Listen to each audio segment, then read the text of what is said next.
Hello all and welcome to today's panel on frictionless retail hosted by George Mason University's Center for Retail Transformation and sponsored by Microsoft.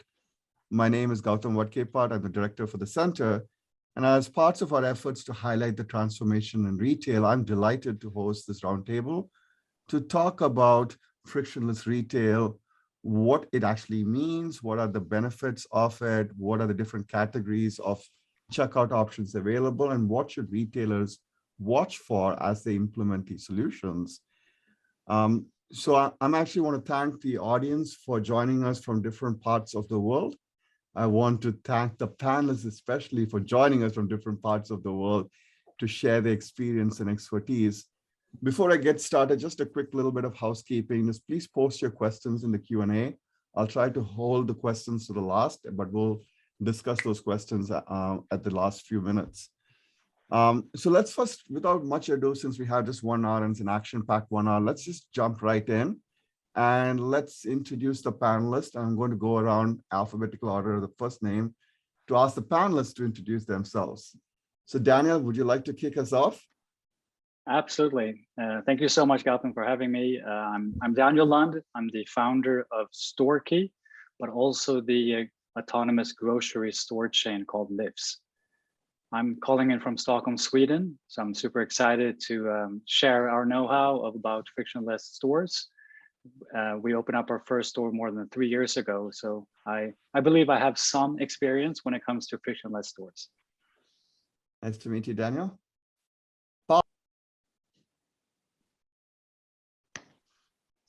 Paul. Hi guys, Pawel Grabowski here. I'm responsible for Unmanned Solutions at Żabka. Żabka is one of the biggest convenience chains in Central and Eastern Europe. We already passed an important milestone of 8,000 outlets. When it comes to the autonomous stores, we have already 26 outlets. Next week, it's going to be 27. So we open one on Monday and looking forward to have a lovely discussion with you. Excellent. Thank you. Nice to meet you, Paul. Raz. Hi, thanks. So I'm Raz, co-founder and CEO of Żabka, currently talking from Tel Aviv, Israel. And at Żabka, we provide frictionless shopping solutions for medium and large format supermarkets. Currently live in various locations around the world in Europe, America, and Israel. Nice to meet you, Raz. Finally, Sheesh.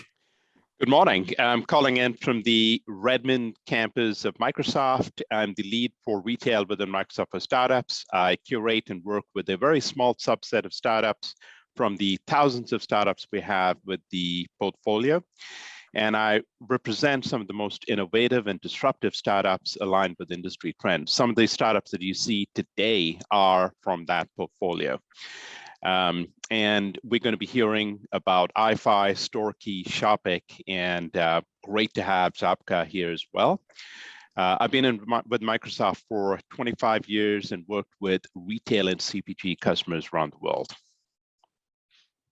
Welcome all, and thank you again for sharing your time. So let's jump right into it, right? So as I read the newspapers today, there's all this conversation about stores, retailers opening up autonomous stores or trying to improve the shopper checkout experience, be it Tesco, be it Carrefour, be it Żabka, be it Starbucks, the list goes on and on. So let's begin by just talking about level setting the space and just saying what is frictionless retail and what are the factors that is driving the resurgence or the renaissance of this idea. And maybe we'll start again with the alphabetical order and kick things off. Daniel, if you don't mind starting with your perspective, and then we'll go around. Just share one point about why this is getting so popular now. Sharing one? Well, you're putting me on the spot there.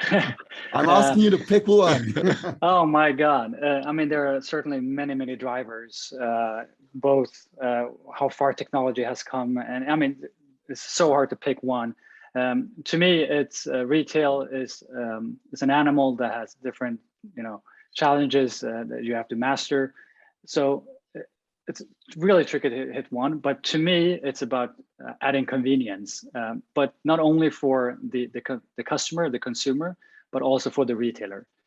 So adding convenience in every shape or form, if that's a quick checkout or if it's a complete autonomous unmanned store, it's about adding convenience, be able to sell, to become a retailer in a place where you couldn't survive in a traditional store. So there are so many, but to me, it sums up with convenience in every aspect. We'll expand the list. I just want to get the quick first immediate reaction. Pawel, your thoughts? Oh, from our perspective, it's definitely about saving time. So, we asking our customers on regular basis, and 82% of our customers is saying that they want to save time for the things they like. And for us, anything what is frictionless about customers' time and making life easier. So even though in a traditional format, they stay single minutes, in unmanned format, they can stay, just 10 something seconds. So just they can pass by, and this is amazing because this is what they expect. Yes. Yeah. So for us, I think we see it from a slightly different angle. I believe that it's the combination of the online world and the physical space, and bringing all those benefits to a real store, like the ones that we have online. So, all the way from data and visibility and optimization to what's happening in the store, the operations, and obviously the communication with the shoppers and their experience.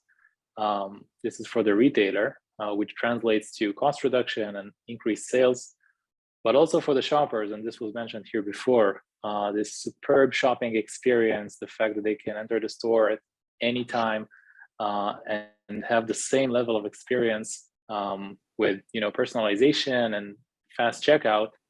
It's this whole package. Sheesh, what about your thoughts? I'll take a completely different perspective, and one of them is, the labor shortage challenge. And I think the pandemic, in a lot of ways, was a big reset, where one of the reasons I would say the frontline workers, it gave them an opportunity to really contemplate the career and think about, is there certain roles that was just not worth going back to? And at the same time, I think this also gave retailers an opportunity to then accelerate that automation bit and figure out, is there certain roles, certain tasks that could be automated? And I think that's sort of a combination of things that is happening, which is very interesting. And also at the same time, it is enabling retailers to reallocate a lot of that, the people for more interesting jobs, more impactful jobs, and automate some of those things. And I think the pandemic actually enabled that, and that is part of what I'm seeing. Okay. All right, that's perfect. Thank you very much for that immediate first reactions. So I want to open it up for more conversations, of more ideas on this very specific point of what's driving the change. And we had a question in the panel that popped up, which is like, what are the sources of friction that this current solution is trying to, set of solutions, and we'll get to the set of solutions in a second, but what are the sources of friction that you're trying to address? And I will open it up to anyone to discuss this at this point. I can take it from the retail perspective, right? Because, when we asked our customers what's the problem for them, so after the first waves of pandemic, they wanted to avoid staying in the store for too long. So that was simple, right? So they wanted a solution in which they can just grab and go. So you can solve it in many ways. We did a click and collect. We did different solutions as well. So that was one. Second, it's about queue. So even the queue can be 2-3 people. If you're in a rush, you want to skip the queue. That's super important. And the third thing is, the way that people interact with each other is changing. There is a quite big group of the people who don't want to interact with others. They don't want to, switch off the music if they're listening to the good one. And this is what we're seeing right now from the customers' feedback, that unmanned solution helps them to stay in their world without interactions, and this is important. And I think it's a good jump box to think about how to segment the customers. Maybe the solutions are aimed for a different profiles, but at least those three things were very vocal when we did verification amongst our customers. What's for them. Any other thoughts on what's driving, what's the sources of friction currently? Yeah, I mean, I can just piggyback on what also Shiz said there, but there are certain elements that you can automate for sure. But also when you're looking from the consumer's perspective, if you go into your regular grocery store that you tend to shop, in every day or every second day, you know where to find the products. You kind of know that store at the back of your hand. But if you walk into a new store, the most common question a retailer would get is like, where do I find this product? Because you have already sourced information about the product perhaps online, and you kind of, where can I find a product? And you walk into a store, and then you're desperately trying to find it.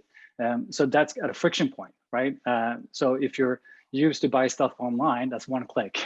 Now you're going into a physical space, which has its advantages. And that's, to me, very, very important to emphasize that physical space have so many advantages to work against e-commerce. So for us, to what Raz mentioned before, is about how much can we mimic from the e-com world into the physical space, right?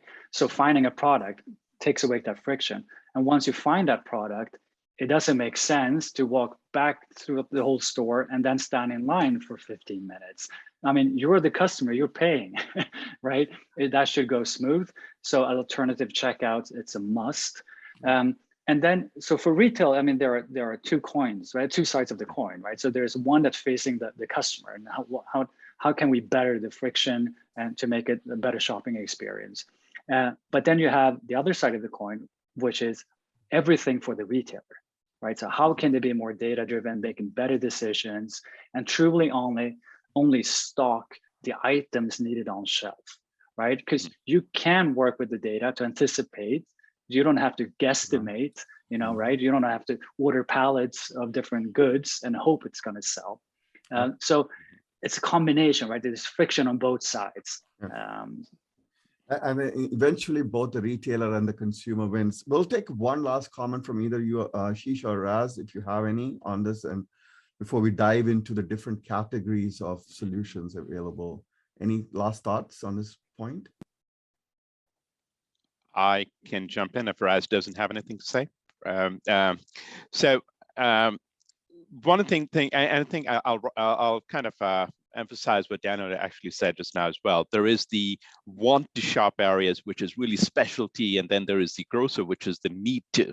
And I'm kind of seeing, we are on that journey where the want to is becoming more experiential, and that is the direction we're going, making it fun and entertaining. And on the other side, making it frictionless and seamless. And we're going to that zero click online and mimicking that in the physical world with how can we reduce the number of steps. And really the ultimate goal is automation. How can we fulfill or auto-fulfill a lot of the things that we replenishing at home? And I think in that journey, there's going to be a lot of friction that is going to be removed. And not everything will be automated. There will be shopping for a very long time, and that shopping will be frictionless. And I think that's the journey we are on, really. I love how you segmented the market into the want to and the need to. I believe I'm in the need to. I just go to the grocery store just to get something, get out. So I'm happy to see this evolution.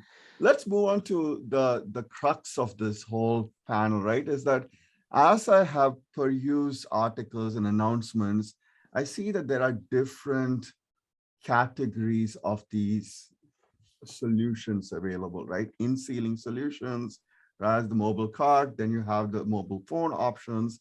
So let's just talk about the different categories and then perhaps talk about the mechanics of how the store actually works before we go into the benefits. So just I'll go through now. Maybe Ras, you can kick us off this time around and just talk about how the mobile cart system works and the mechanics of it. Yeah, sure. Just a few words about the segmentation that you said, and it's really important when you see the different approaches. So different store formats has different types of shopping journeys, and these type of journeys require a different fine tuning of the whole experience in store. So, for example, it also relates to the friction. Convenience store type of journeys have a very small basket, very quick in and out sort of an experience. There you don't need to bag anything, or you just grab a couple of items and leave the store. While in a medium or large format supermarkets, where you would go to buy your weekly or twice a week, big shopping basket, then you'll have to bag items and to spend 30 or 45 minutes or more in the store. So everything that we look at in terms of the experience and the design of the solution has to be different.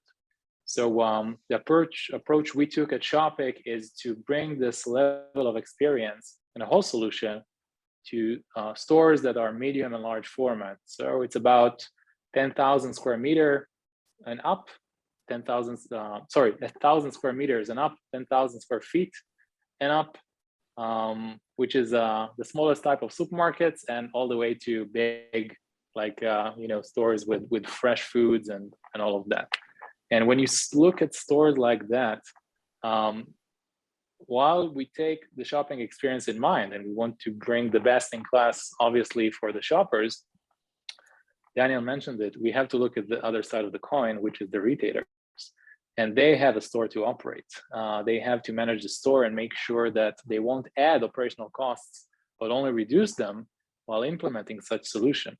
So we took an approach that is very light operationally and allows us to deploy and provide this level of experience while not disrupting the very delicate operations that already exist in these kind of stores. So our solution is a clip-on device that connects to standard shopping carts that already exist in the store and turns them into a smart cart only for the duration of the shopping trip, allowing detecting items automatically with computer vision while they're being inserted or taken out of the cart.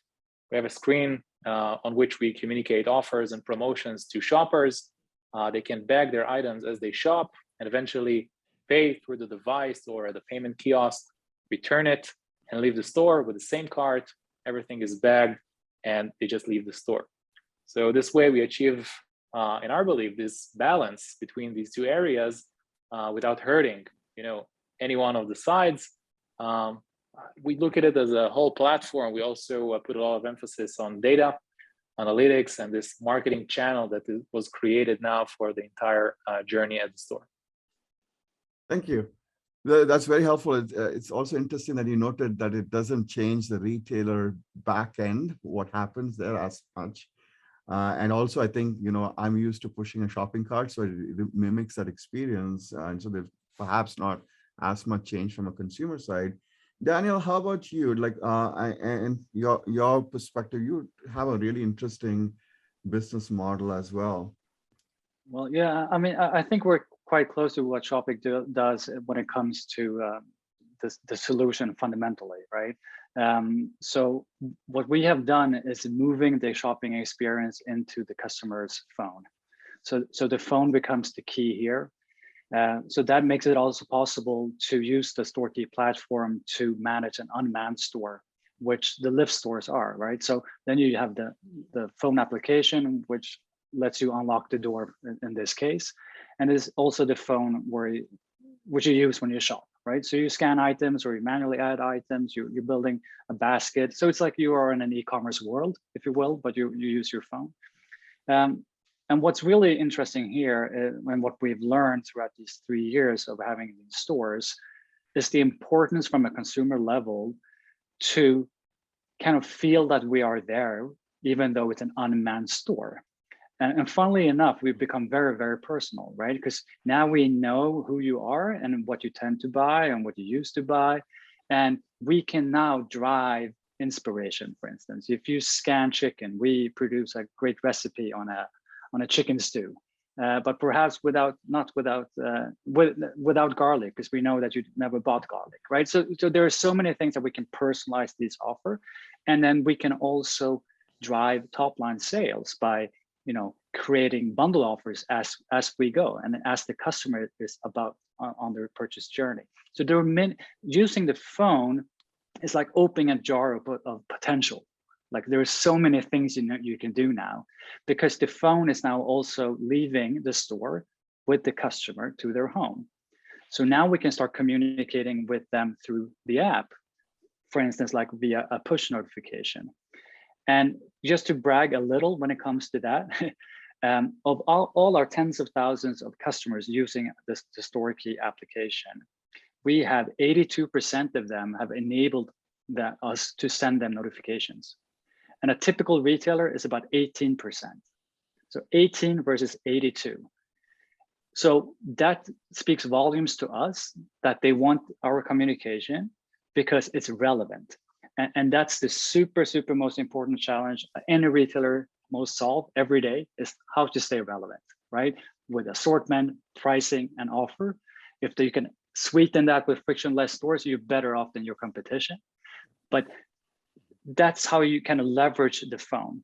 And from that phone, the system then on the back end provides all the data that you can act on, but also working with the assortment, and retrofitting, automating orders from the suppliers. So it's a whole process going on in the back of the room that the customer don't see. And it's interesting you said that, right? Like, so people always say that, hey, we don't give data. Consumers are resistant to give data. They'll give data if you actually show them the value of the data, right? Absolutely. And you just made that point very, very nicely with the statistic of 18 to 82%. Pawel, your thoughts on, you have deployed the grab and go technology at Żabka in 26 stores. And now, could you just talk about that a little bit, the mechanics of it, if you don't mind?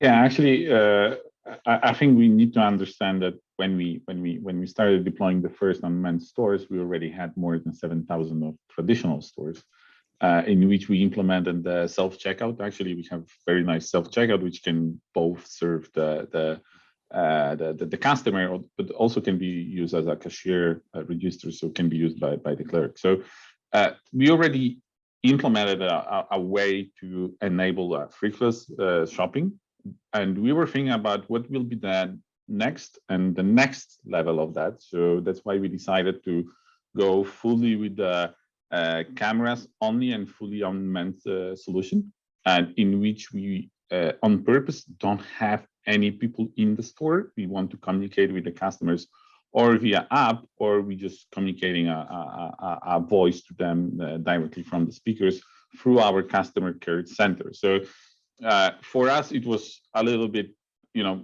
debate on where we want to go. So the effort to transform the traditional store, definitely the self-checkout. The effort to build the future of the retail, definitely fully unmanned store, in which obviously, and this is extremely important what Daniel said, we want to build the connection with the customers. So the customers currently, they tend to expect that this connection to the brand they are visiting. And this is why we want the fully unmanned solution, which will be super fast without any queues, without any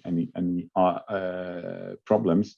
Because from our perspective, we want to attract the people to Żabka by having this experience. And this is extremely important. And I think this is one of the takes of from our experience to other brands, that implementing the technologies should be aiming to create a better brand experience at the end. Sheesh, is there any other solutions that's out there? Do you want to just add to the categories? We have the mobile, we have the cart, we have the grab and go kind of an option. Is there anything else that's out there? Yeah, the other things, and one of the things I'm fascinated about is there isn't a one size fits all. All of the technologies that we're talking about, we've worked with retailers where it is really depending on the format, the demographics, and so many other factors within the same chain. There could be multiple technologies being implemented, all of the ones that we talked about. And in addition to that, there is even situations where there's multiple technologies within the same store. You could have, a hybrid approach where there's a traditional cashier checkout, self-checkout, and for small amounts, there's a scan and go, and the carts, and a store-in-store that's driving grab and go. So that combination can coexist, and there is that. And to your question about, is there other things that I'm looking at? Absolutely, yes. So one of those things, of course, is the auto fulfillment, where, the frictionless kind of goes into the home, where it kind of saying, is there a way that we can use AI to determine what you want to buy before you actually say you want to buy it, and creating a subscription for that. I'm kind of considering that to be part of that ecosystem as well. And in addition to that, the BOPIS capability, where you're not even going into the store. The store is a place where you're doing your pickups, curbside pickup technologies, and lockers is another one where a lot of retailers are setting up lockers for BOPIS, and that's again another aspect that we're looking at as well. So those are two things: subscription and lockers, and BOPIS being, I would say, an extension of Frictionless. That's excellent. If I may just add one thing there, Shish. To me, it's about retailer understanding the importance of digitalizing the space, right? Yep. So as you said, there's no one size fits all. Our system handles click and collect. Our system handles pick up in store. So that's pretty much that's easier, because it's just one feature to just add on to an existing platform. Yep. But the key here is that the platforms are coming now from the cloud and down to the store, rather from the physical POS, which is kind of the old school retailer.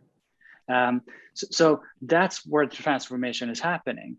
And if you are coming from the cloud, it's so much easier to venture out and test stuff and different features onto an existing platform. It's super hard to take one kind of little box of a POS system and then try to squeeze in a lot of feature into that box, because you're going to run out of space. And that's the issue that a lot of retailers have today, where they were trying to defend their ground as a retailer by adopting e-commerce, right? So they started with an e-commerce site, but now fundamentally did it wrong, where they couldn't include the data coming from online and merge it together with the physical. So it's kind of the spaghetti code, within their own systems. So I think that's I want to just emphasize that the innovation is driving up from the cloud and down instead of from the POS. Yep, not the horseless carriage. Yep, absolutely. Correct. Yeah. So we are having questions coming in left, right, and center. I am not able to keep up with it. So the next module was a discussion about the benefits of these solutions, but we kind of covered that in our conversation already, right? Personalization, quick in and out kind of a stuff. So I want to kind of use this time to address some of the questions that have been raised from the attendees. The first category of questions was that automation allows for a quick, seamless experience without actually engaging with a person in the store. But there are people who, like to Shisha's point, right, who like the shopping experience and would like to have the interaction. So how do we manage that trade-off? And maybe Pawel, I'll kick off with you, because you have and then Daniel, you guys have like a completely unmanned store. So how do you manage that desire for human connection? So, we in Żabka, we don't believe that there will be, the word full of unmanned stores. Like we just simply say it's one of the formats. So it's not, a holy grail and we're going to build them on every corner. No, it's not going to be the way even we want to develop that in the future. Secondly, unmanned is a technology. We can build the connection in many ways, and we're thinking about, bringing the metaverse into the physical store. That's one of the solutions, which will be coming shortly. But it's also about, and Daniel had the great point that, application, the way you can communicate on your smartphone, it's already creating a connection. If you're making this personal, you're making this tailored to the customer needs. This is a lot what the customers are expecting, to be surprised with a good offer. They want to be communicated in the right time. And at the end, obviously, we need some human connection, but I believe it's going to be between one format and another. So this is exactly the way we're doing shopping today. Like sometimes we're on the couch, we just go browsing through the e-commerce. We want those groceries to be delivered through the Q-commerce service or e-commerce service. The other day, we're going to go and select our preferred wine, cheese, and baguette because we just like to smell it, we want to touch it, and we want to have the experience, right? So we definitely believe that there is a space for many formats. Unmanned is one of them. And this is the way, at least we believe in the technology and development of it. Excellent. Yeah. Any other thoughts? Yeah, I can only attest to that. I mean, we opened up a grocery store chain to prove our point when it came to running a grocery store, which is a hard challenge because it's a fundamentally low margin business. And we decided to pick a location where a traditional store didn't survive. They had closed for a reason. So could we put the store there and then just rely on the technical platform to do the heavy lifting for us and show profitability? We have proven our case. But to Pawel's point, I don't see a future within retail that it's 100% unmanned. To us, it's about building a technical platform. To what Shiz said, it's a hybrid. It's a combination. So for us, it's about providing a platform for the retailer and the staff to not have to be standing static behind the cashier line. Now we have moved the checkout elsewhere. So you don't have to stand there. You walk out there, be with your customers, greet them, be old school retail again. and this is it's a service job, right? Not only replenish shelves or customer support. Go out there and try to sell and add to the experience and rely on the heavy lifting on the technical platform. So that's what I see the future of retail and the merge within all the different worlds of commerce. Excellent. So the questions are coming in fast and furious. So I'm going to try to keep this moving in the direction. So the next question, broad category, Raz, maybe you can kick this off, was that with regards to data itself, right? Getting persistent data seems to be a challenge. Is that really the case? You're the pioneers. All of you are the pioneers in the space. So maybe you can go around the room and share the thoughts on that question. Because personalization ultimately is driven by data, right? And so is there a challenge? Yeah. Personalization and also optimization, right? Yeah. So in these both areas, and you know what, I'll just take a step back. When you look at retailers, they're, I believe, one of the first kind of businesses that use data to, increase sales with loyalty club memberships and, taking a closer look at their shoppers and better understanding them. And once you implement, any of the solutions that we discussed today, the amount of data that you get is unbelievable. And this is how we look at it in these two categories, optimization and personalization. For the shoppers, definitely a better experience. And I think Daniel mentioned it. To get better personalization, you have to contribute your data, right? It's not, we cannot do it without it, but the benefit is clear for both sides. The retailers get significantly increased sales. And this is what we see in our deployments. We see that the better the interaction and the smoother the experience is, the bigger the spendings are, not just in the number of items in the basket, in a total spending of a shopper. When you look at a month, 2 months of shopping, they're buying more because they are happier and they can spend more time in store, focusing on the nice experience and not on the bad part at checkout. So when you add to that relevant offers that can reduce price for the shoppers on private brand items or promotions that exist in the store that they just didn't know about, it just takes it to a whole new level. And it's proved by the numbers. We see it consistently in different countries, continents.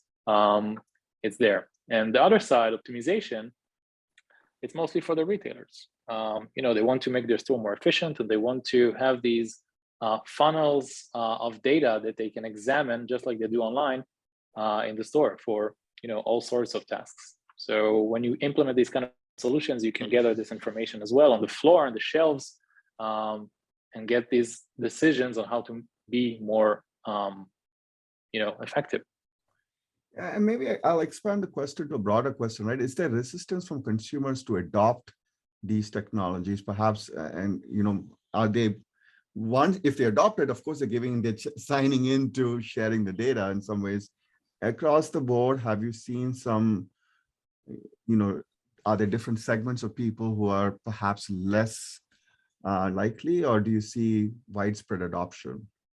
The only challenge that we faced when we kind of launched these stores across Sweden was that, as I mentioned before, we picked a location where the traditional store couldn't survive, meaning it's a rural area, not that many people living there out on the field. And so to us, what we had to keep in our minds was that what other applications do they have in their phone today? Besides perhaps Netflix and YouTube, do they have any type of applications that there's a need to sign up as a service, like an Uber or like an e-scooter or some other sort of service? So that was the challenge that we were facing. How do we make an easy onboarding? When it comes to onboard a consumer to be able to willingness to sharing data, it's only perhaps the first time if you're not clear on why we acquire this data, because it really makes sure it's for you. And we did quite of an interesting thing. Before we open up a store in a location, we ask the people living there, our future customers, we haven't yet opened the store, we ask them to download the app and familiar themselves with the app, browse some assortment and such. But then we also ask them for a big thing, which is amazing to see that it works in real life. And that is that we ask them to scan their own fridge in their home. We ask them to scan their pantry. And why yes. And this is the great thing. We need to explain why we are asking this question. Because we say, we're going to put a store next to your house. It cannot fit tens of thousands of SKUs. So if you want to have your orange juice, let me know which orange juice you're having in your fridge today. Right? There might be 10 different qualities of orange juice, right? So now we're acquiring data on what we should stock our shelves with the day we open. And then we trust the system to adjust the assortment within the first month. Is this a store that will be driven more to convenience, or is this store more driven to be that full type of grocer with fresh vegetables and poultry and all that? So, but it's amazing if you really are open about, we're going to leverage this data to you, right? It's for you. End of the day, it's for us as well, obviously. And it's in their interest that we at least have some profit. Otherwise, we will close shop, right? And they don't want to go through that experience again. So I don't say that it's a challenge of adopting. Our last opening we did, the average age that opening weekend was the age of 72. So to me, there's no issue in that sense. Pawel's look tells it all. So Pawel, you have a different solution, right? You have all the solutions, I guess, but with the grab and go kind of an approach, has that been, you just deploy 25, 26 stores, keep having to correct myself. Is that, like, how was the consumer adoption there been? Has that been seamless? I heard you say they didn't have to turn off their music. Yeah, sure. Like, before answering the question, Daniel, fantastic story. Like, I won't mimic that. Like, it's a fantastic story to ask to kind of scan the fridge. Yep. Actually, we approached that in a different manner, because almost 8 million Poles is already having our Żabka app. So we said that we're gonna aim towards those who already are familiar with our app. So our digital wallet, digital key is embedded into the app. So obviously, already this population is already skewed towards the young generation. And what we are seeing is that 80% of our customers is under 30 years old. So definitely somehow by the fact that we are putting our stores in city centers, in the biggest cities in Poland, is already impacting the distribution of the age and the customers. But we did it on purpose because we used our app as a way to communicate to the customers, to onboard them, to explain the technology, and to explain, how to use it. So that was on purpose. Right now, we have transformed the way you can enter the store, so you can use any bank card, and we are seeing a very positive effect because 98% of the population has a bank card, and we are seeing that we are attracting the customers who were not our app users, and it's very positive. Like we're already seeing that it's more than 60%. And this is extremely interesting from the fact how you design the journey, because we were thinking about focusing on our key group of the customers. By opening it, we are getting a lot of good, positive feedback and attraction here. Okay, thank you. So I can't keep up with the question, so I hope you are. But there's a sequence of a group of questions now around 3 topics. So let's hit the first one, which is security and loss prevention. Right. So how easy are these solutions? Since they are automation solutions, there's obviously the concern of security. And at the same time, there's also the issue of loss prevention, which is what all retailers deal with. How effective are these solutions on both these dimensions with regards to security as well as with regards to loss prevention? And if you can just go around the room and kind of answer that question. I'll let anyone who wants to lead. I mean, this is a very common question that you tend to get when you talk about unmanned stores. So I'm quite familiar with the question. What we tried to find was talking to other retailers, a traditional retailer, and ask them, what is your shoplifting kind of levels? And I assure you, nobody's publicly talking about it willingly. But after spending some time with them, they at least kind of share some information. And what we see is that we are on the same level of shrinkage level or shoplifting level as a traditional store. And then you might ask why. So if I, as a person, intend to grab a Coke, I have better success doing that in a store where nobody knows me, right? Then going into an unmanned store, I have the phone application. I have to identify myself. I smile at the camera. We see everything. So it's kind of handing it over on a silver platter for the authorities if we, decide to act on it.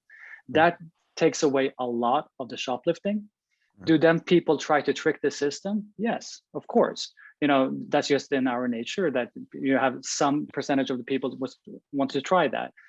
But now it's important to decide as a retailer, like, how do I want to design my shopping journey to prevent that one person that perhaps takes an additional item with additional barriers and worsen the shopping experience for the 99% that are good citizens.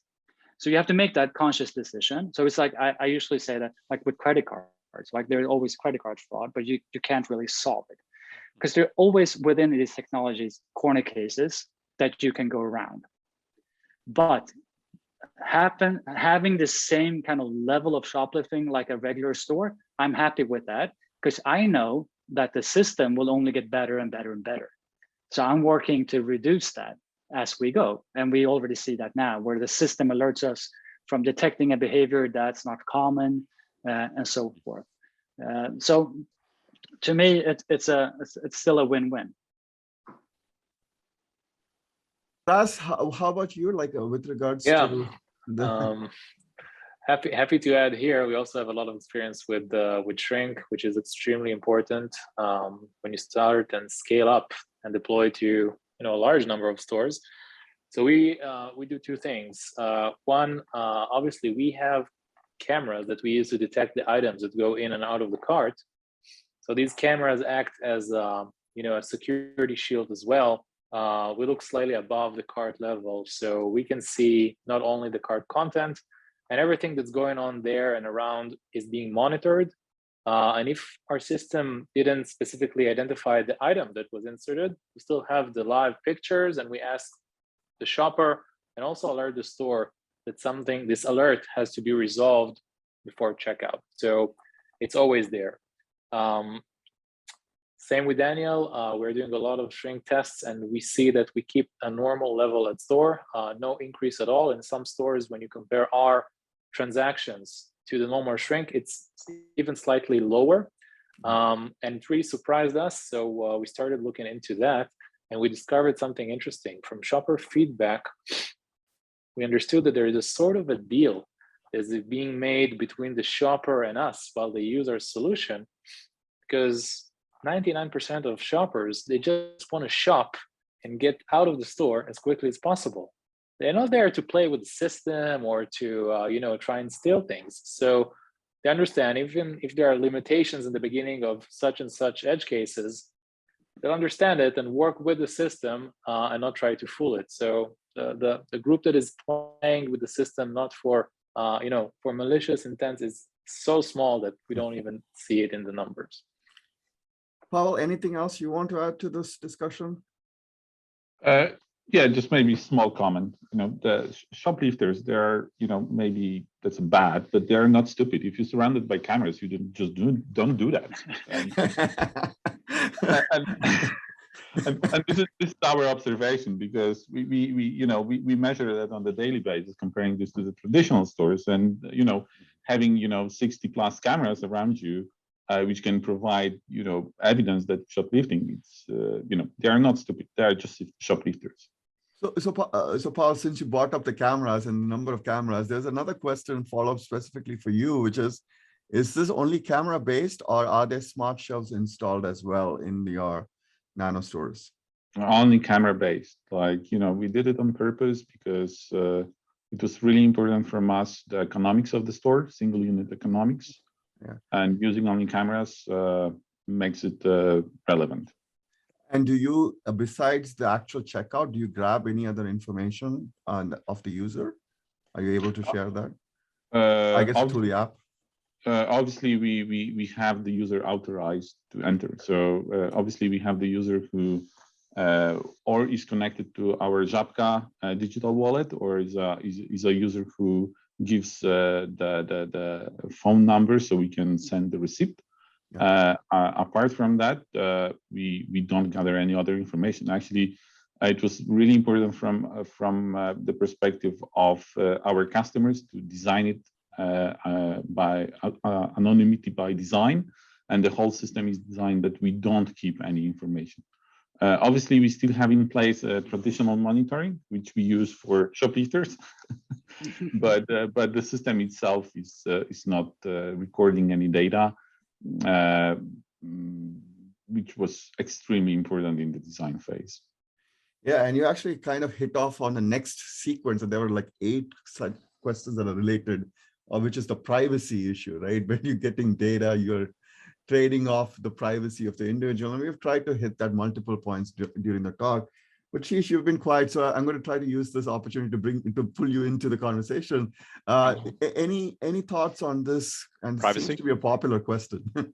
Yeah, privacy has been, just not just in autonomous, but in general in retail and personalization and data and all of that. The privacy issue has been there, and my opinion is it really heavily depends on the value exchange and the transparency on how the data is being used. So a lot of retailers would, you're collecting a lot of data. And in this case, you're collecting a huge amount of behavioral data as well that enables a retailer to become more personal, more relevant. And I think the more value that is given back to the customer in terms of personalization and relevancy, and most importantly, transparency on how that data is being used, I think is the key elements, at least overall, and it's just not autonomous. Okay. Perfect. Oh, that's a very succinct and good summary. Thank you. So we're getting close to the end of time, and I want to kind of pivot to two big broad questions. One is that there are lots of retailers in the audience, right? And maybe just go around the room to kind of share like putting you on the spot again, Daniel, but one point of like when you're trying to implement these solutions, what should they be watching out for, right? Like we've talked about the benefits a lot. We have addressed some of the concerns, but you've all deployed these solutions. So there's something that's unique that came out from those experiences that you want to touch upon. And let's keep this brief so that we can get to the future of frictionless retail. And I'll start with you, Pawel, if you don't mind, just trying to give advice for retailers trying to implement a solution. I would definitely focus on the customers. So for us, it was really important to understand whether we have the customers who are willing to use it and they expect that. And I've been talking with a few of my colleagues from different retailers, and it's about understanding your user experience in your store and if it's worth transforming this right now. Do you have the right customers and the right expectations from them to change it? Maybe they want to still do the shopping in the same way. Like you need to ask this big question, because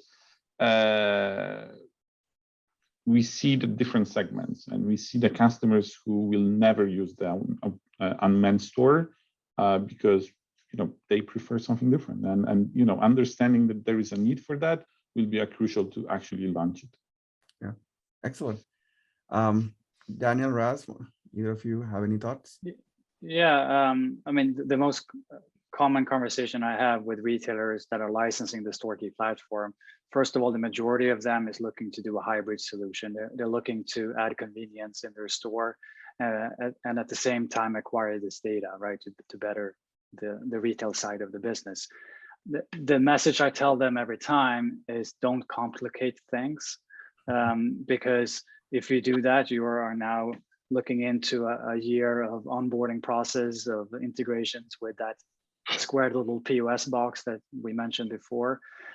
So we have designed our platform to be ready to launch tomorrow with any type of retailer. It's literally just uploading the assortment to our system and then you can go live, because there's no retrofitting needed. There is no hardware going into the store. There's nothing. We're using the customer's phone. So it's super, super easy in that sense. So that's really what I'm trying to emphasize. Just get started, knowing myself that how the AI is providing us with smarter kind of rebate recommendations today against what it did a year ago. It's so much better because it had much more data to act on. So just get going and don't be afraid to take that leap, because it's not that scary, but obviously keeping the customers in mind as well. Raz, your thoughts? Yes. So in our world, the larger supermarkets and the medium formats, I think it all goes back to the balance of having a great shopping experience, but also an ease of deployment and maintenance, because in order to see a real value from such deployment, it has to be big and in high scale and in many stores to impact the bottom line of the whole chain. And yeah, that's right. Not all shoppers will use it, and it can be a hybrid solution. This is what we do today. We operate in stores that have self-checkouts or traditional checkouts. We see the adoption goes up very quickly, but still some prefer to shop in another way, and that's okay.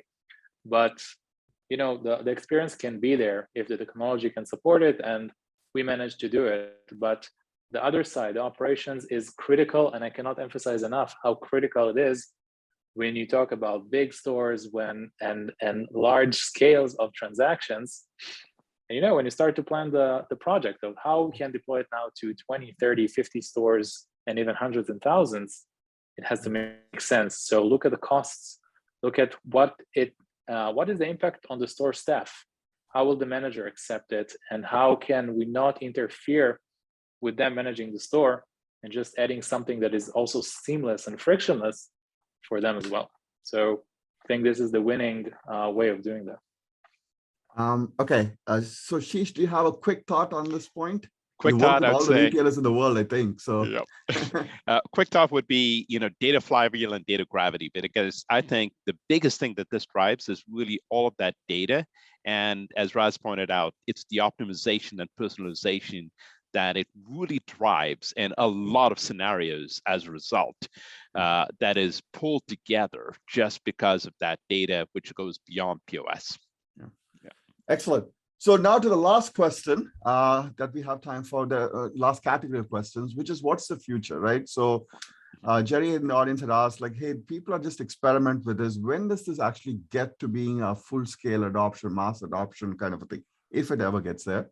That's the academic in me trying to bring that cautionary tale in. And the second is, what does it look like 5 years down the line? Where do we see this going? So just go around the room and we'll just get some last thoughts on the future, if you will, and how quickly is this going to be mainstream in your thoughts? In my point of view, we are onboarding retailers every day, and it's really happening. It's nothing. It's not just a nice to have.